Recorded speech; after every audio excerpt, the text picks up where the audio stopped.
Kita lihat sorotan lain, saudara. Aksi unjuk rasa terjadi di lokasi perusahaan tambang PT Pani Gold Project di Kabupaten Pohuwato Gorontalo berujung ricuh. Sejumlah fasilitas perusahaan dirusak dan ratusan personel gabungan hingga kini masih mengamankan lokasi.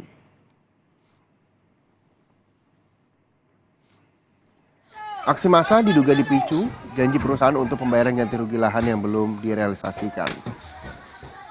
Aksi dilakukan pagi tadi, saudara, dan hingga kini warga masih menduduki lokasi perusahaan tambang.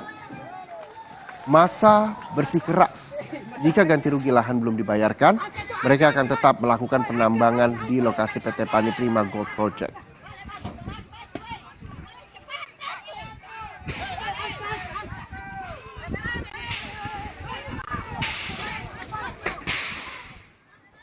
Satu jam sudah, saudara, Sapa Indonesia Siang hadir hari ini. Jangan lupa untuk terus saksikan program Sapa Indonesia Siang, setiap Senin hingga Jumat, jam 13 waktu Indonesia Barat.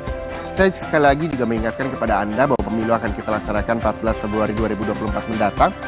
Pastikan untuk tetap mengikuti perkembangan terkini melalui Kompas TV, independen, terpercaya. Saya Muhammad Syareza dan juga teman-teman dari tim Sapa Indonesia Siang pamit undur diri. Terima kasih, sampai jumpa.